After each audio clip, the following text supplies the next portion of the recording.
Erev Tov, on est toujours dans le monde des Shiduchim, épisode numéro 4.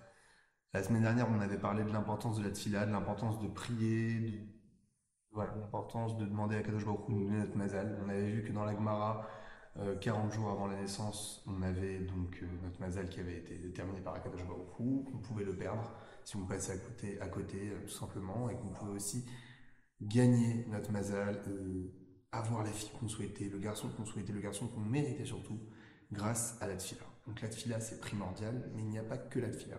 La tfila est évidemment primordiale dans tous les domaines de la vie.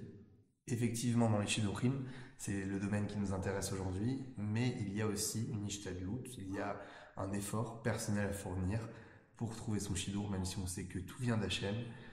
Hachem attend de nous un effort, comme dans chaque domaine. Dans les Shidduchim, en quoi consistent ces efforts? C'est ce qu'on va voir aujourd'hui avec le livre du Rav Shalom Naki. On va essayer de comprendre tout ça. Donc, il y a maintenant les critères de recherche. C'est de cela dont on va parler aujourd'hui. Je lis en même temps que vous et je traduis directement. La Gemara dit dans Yebamot, sois rapide pour acheter un terrain, mais pour prendre une femme, pour choisir une épouse, prends ton temps. Prends ton temps afin de ne pas te tromper et de ne pas souffrir. C'est en substance que la Masechet Yebamot dit là-bas. Donc on répète, pour acquérir un champ, un terrain, un magasin, un appartement, vite, vite, vite, faut y aller. Faut pas passer à côté de bonnes affaires, on le voit dans l'immobilier. Parfois, il y a des très bons prix, et si on est un peu trop lent, un peu trop hésitant, ça nous passe sous le nez. Ça, c'est pour les biens immobiliers, pour le commerce de terrain, c'est ce que dit la Gemara, de champs, de carcaotes, plus exactement.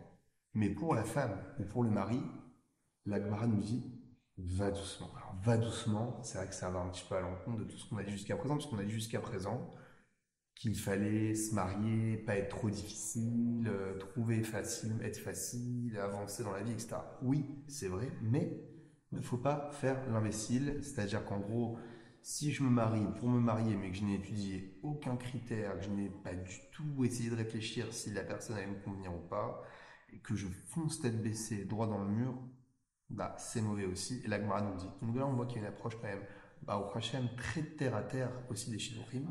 La semaine dernière, on a vu l'aspect spirituel avec la tfila, avec tout ce qui est mystique, de demander à Kadosh Baruch Hu de nous envoyer tel ou tel mazal, etc.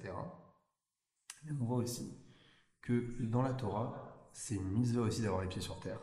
C'est important d'avoir les pieds sur terre et donc on va bien réfléchir. Comment on fait? Exemple, dans la vie de tous les jours. On va donner un exemple dans la vie de tous les jours. Comment on fait pour tout simplement être terre à terre et avoir les pieds sur terre? Bah, c'est très simple. D'abord, on se renseigne sur la personne. Alors, on peut se renseigner de plusieurs façons. La façon classique des shidduchim classiques, c'est de demander en fait à la chatranite ou au chatran, la personne qui nous présente notre conjoint sur conjointe, et ben des numéros, voilà, des amis, des numéros de téléphone des gens qu'elle connaît, etc.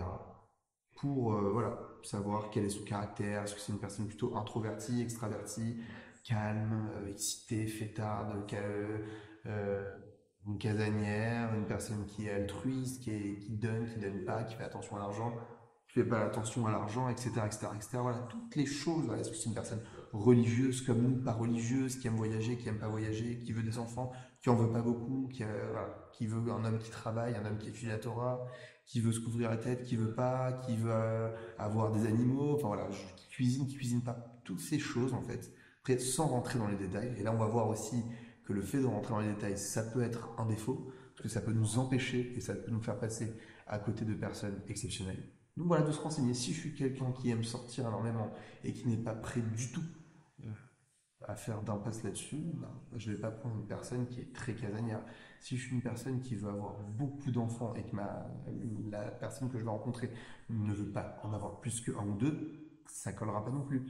Euh, Quelqu'un qui est très attaché aux coutumes marocaines et qui ne veut pas du tout faire les coutumes pardon, ashkénazes, algériennes ou tunisiennes, voilà, il faudra réfléchir à tout ça. Si la personne veut faire son alia ou vivre en diaspora, si la personne veut un mari qui étudie ou qui travaille, voilà, ça c'est des klalim, ce qu'on appelle en hébreu les klalim, c'est des choses généralistes, des critères très généralistes qui en fait vont orienter le shidour et c'est des choses auxquelles il faut porter attention parce qu'elles peuvent effectivement avec la vie maritale, la vie conjugale après le mariage, amener à des conflits et à des frictions. Voilà. Évidemment que après coup, si la personne avec qui je me suis marié, ben, j'ai mal checké, j'ai pas vérifié effectivement tous les critères et que je me retrouve effectivement avec une personne qui ne me correspond pas, bon, on va pas divorcer, on se calme, on respire,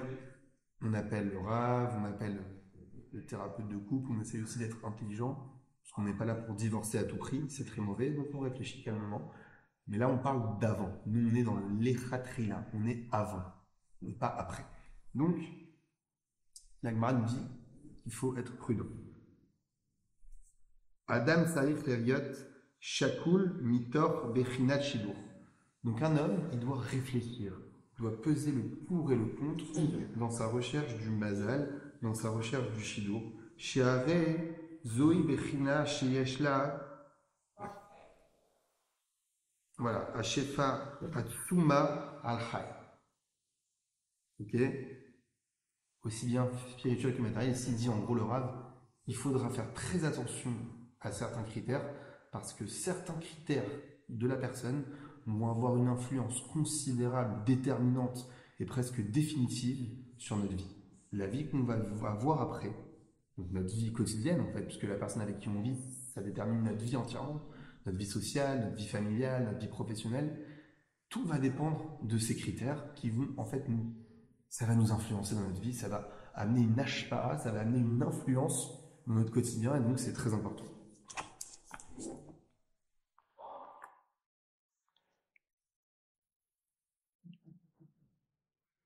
Donc il faudra faire très attention à ça. Et comme il dit ici le Rav, il y a des critères auxquels on doit faire plus attention. D'accord?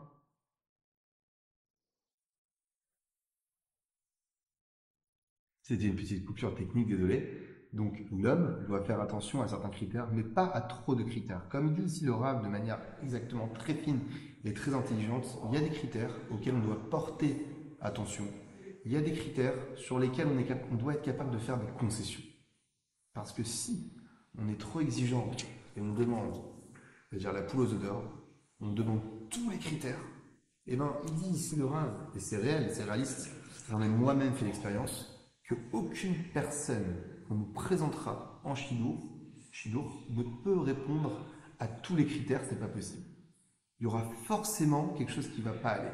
Si on veut une fille, je parle de femme parce que je suis un garçon, donc une fille très belle, très riche, qui a fait des très grosses études, qui vient d'une excellente famille, qui est de la même origine que nous, qui a le même degré de religion que nous, qui veut vivre dans le même pays que nous, qui est discrète, qui va s'adapter à mon caractère, qui supportera tout de chez moi, qui acceptera d'aller tout le temps dans ma famille, qui a une profession qui correspond à ce que je recherche, qui a les mêmes loisirs que moi, etc.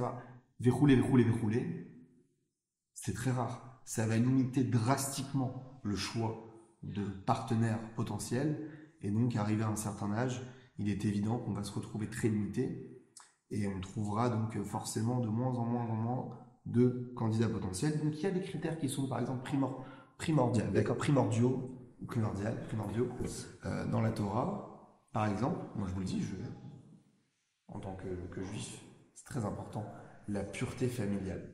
Il est essentiel quand on se marie, voilà je vous le dis, je dis à tous, écoutez bien, les petits jeunes qui vont se marier, c'est essentiel, qu'on soit religieux ou pas religieux, qu'on soit Shomer Shabbat, ou pas Shomer Shabbat, Shomer Kashrut ou pas Shomer Kashrut, il y a quelque chose qui est très important, c'est d'aller au mikvé. La pureté familiale chez les femmes.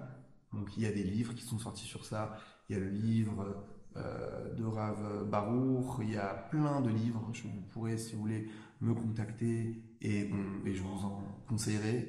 D'accord? C'est très important de respecter la pureté familiale après le mariage. de respecter le mikvé, de se séparer pendant les dates, de ne pas dormir avec son épouse ou son époux, de respecter toutes les dicotes, etc. Ça amène la bracha dans le couple.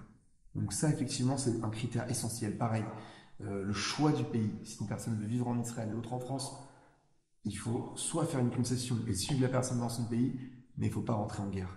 Et ça sert à rien d'aller avec une personne qui ne nous suivra jamais. Là, on veut aller pareil. Quelqu'un qui veut étudier la Torah toute la journée et qui refuse de travailler. Ça sert à rien de se marier avec une fille qui veut qu'on travaille. Ça va pas coller. Quelqu'un qui mange cachère et ça sert à rien qu'il aille avec une personne qui mange pas cachère. Quelqu'un qui est très humain, très famille, etc. Si ce n'est avec une personne qui déteste la famille, ça va pas coller. Donc ça, c'est les critères essentiels. Après, il y a des critères qui sont beaucoup moins importants, comme par exemple la ville. Voilà, moi, je veux habiter à Saint-Brice. Moi, je veux habiter à Levallois. Moi, je veux habiter à Toulouse. Moi, j'ai envie d'habiter dans le 19e ou à Créteil. Bon, ça, c'est des ch'touillottes. Vous voyez ce que je veux dire?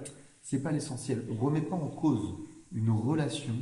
On ne va pas perdre une perle rare ou une personne extraordinaire, une femme bien, un mari bien, juste pour ça. On réfléchit, on fait des concessions. Il faut savoir aussi que l'art du mariage et l'art du shalom bayit, shalom bayit c'est quelque chose qui vient après le mariage, et on n'en parlera pas spécialement ici, mais juste une petite parenthèse, c'est de faire des concessions. Savoir faire des concessions.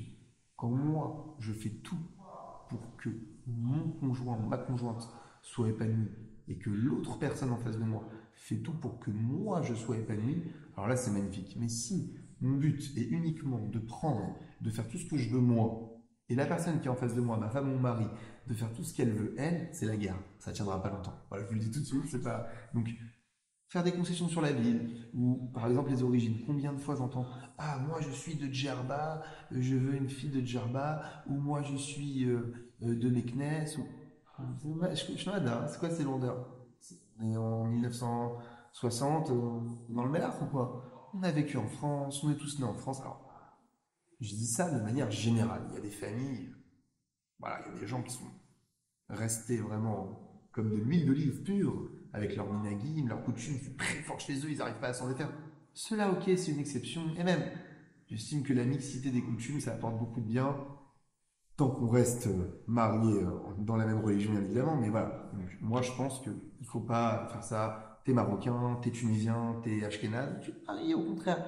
Je rappelle aussi que c'est à la femme de suivre les coutumes du mari, et ça ne doit pas être une guerre, c'est comme ça, c'est la halakha. Après, si le mari a envie de faire plaisir à sa femme, de lui de parsemer le kidouche ou les fêtes de Pessah, de quelques petits chants ou de petites choses, ou même rajouter des coutumes. Je vous donne un exemple. Moi, par exemple, mon père est d'origine algéro-marocaine, à la frontière du Maroc, Tlemcen, donc ils ont toujours fait Mimouna dans ma famille paternelle. Ma mère, elle, est de Tunisie, donc ils ont toujours fait les grillades la veille de Pessah et jamais Mimouna. Du coup, bah, nous, on aime la fête. Moi, en tout cas, j'adore Baruch Hashem, tant que c'est dans la Gdusha, dans la Torah. Donc, du coup, nous, en fait, on fait Mimouna, enfin, on fait les grillades, et du coup, on fait Mimouna. Voilà, c'est sympathique. La fête des garçons, je vais le faire. Pourtant, ma mère est d'origine tunisienne. Donc, officiellement, je suis algérien, c'est sûr. Mais voilà, je vais faire la fête des garçons. Mon épouse, par exemple, je sais pas moi, elle adore par exemple chanter les Mimsa al-Rifta, des choses qu'on ne faisait pas. Un petit chant qu'on fait entre Netilat Yadayim et le Motsi, bah moi je le fais pour elle. Voilà, donc il faut être souple. Donc voilà, globalement, ce qu'il dit le Rav ici, juste pour terminer, il dit il y a des gens, il y a deux types de personnes, mais là on parle des gens qui ne savent pas ce qu'ils veulent. Voilà. Il dit ici le genre, il y a des gens qui ne savent pas ce qu'ils veulent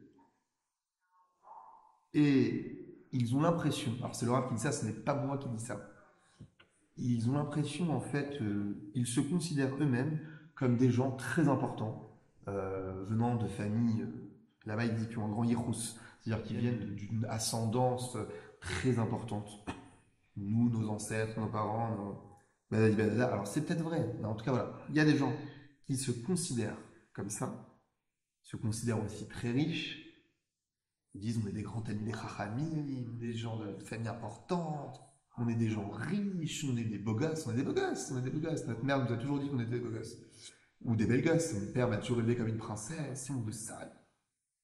Inimaginable. La personne qui arrive à trouver ça, c'est bien.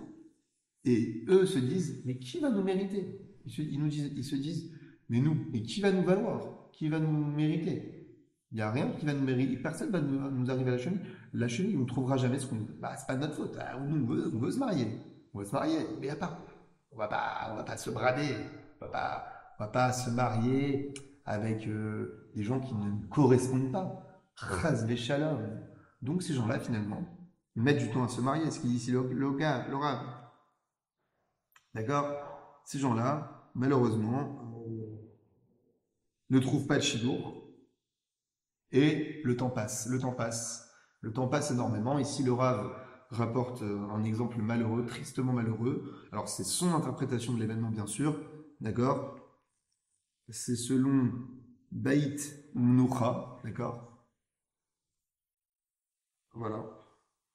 Baït Mnoucha.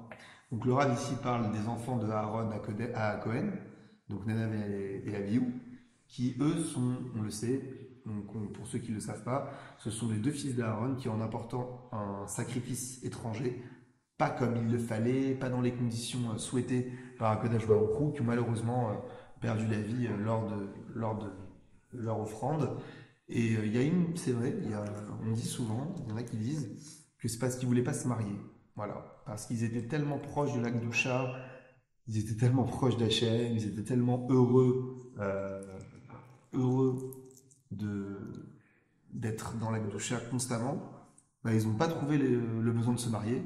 Du coup, ben, c'était une faute à leur niveau très grave, puisque c'était des grandes tzadikim, et ils n'ont pas survécu à cet affaire. Alors donc, voilà, il faut parfois dans la vie savoir mettre de l'eau dans son vin.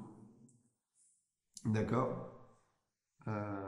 Mettre de l'eau dans son vin. Je vais raconter une petite histoire, juste pour clôturer cette petite vidéo, qui parle, donc on le répète, de l'importance de réfléchir quand on se marie à trouver la personne qui nous correspond et de faire une recherche, pas une enquête, mais en tout cas d'avoir des renseignements. On appelle ça en hébreu des birourim, donc de demander aux gens qui nous présentent, que ce soit des gens de la famille qui nous présentent, que ce soit des amis qui nous présentent, que ce soit des chatranites ou des, peu importe qui nous présente, le rabbin de la communauté, le rabbin, pardon, de prendre des numéros de téléphone, des gens qui connaissent cette personne et qui ne sont pas nogués à Badava. Ce ne sont pas des gens qui vont être influencés et qui vont chercher à nous influencer, mais des gens honnêtes qui vont dire la vérité.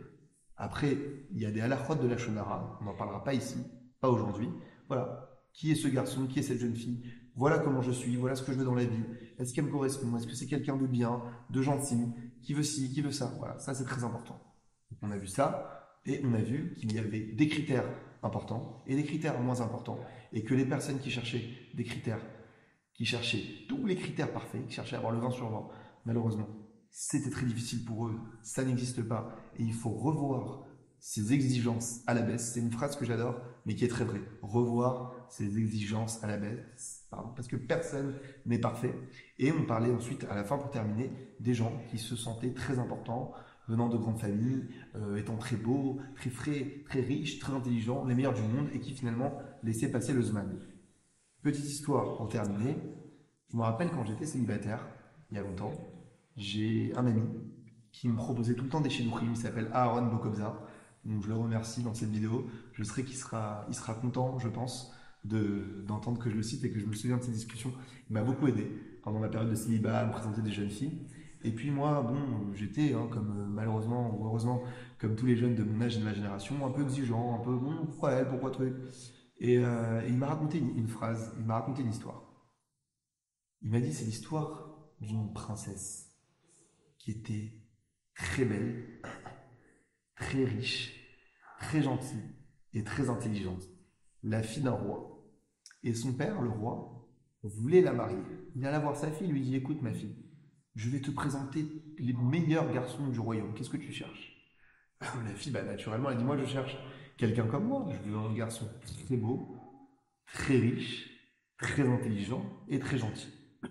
Alors le père, il a fait ce qu'il a pu, il a ramené tous les garçons du royaume, et bah, ça collait jamais. Ils étaient soit très beaux, très intelligents, très riche, mais pas gentil, ou alors très intelligent, très riche, très gentil, mais pas très beau, ou alors, etc., etc. Il n'y avait jamais les 4 critères. Alors la jeune fille m'a laissé passer les années, malheureusement. Azmanavar, comme on dit en hébreu. Azmanavar. Le temps passe. Et puis, euh, et puis un jour, eh ben, elle a rencontré quelqu'un qui était ni beau, ni riche, ni gentil, ni intelligent. Qu'est-ce que tu veux qu'elle fasse? Elle s'est mariée avec lui. Classe. Donc voilà, tout ça pour vous dire que un grand conseil, faut pas être manichéen, c'est pas ou tout blanc ou tout noir. Je dis pas qu'il faut sauter sur la première personne venue et dire ah je me marie. Non, il y a une mitzvah d'être intelligent et de réfléchir aux critères qui sont essentiels pour nous, mais savoir que malheureusement on est dans un monde réel, on n'est pas dans le monde des bisounours, on n'est pas dans le monde de Walt Disney, on est dans le monde des Shidduchim, et il y a l'offre, il y a la demande, il y a l'âge, il y a les critères, il y a le mazal aussi. Et donc, il faut savoir revoir ses exigences à la baisse, faire des concessions, donner sa chance à chaque personne et voir les choses du bon côté. Du bon côté. Chazak Oumar.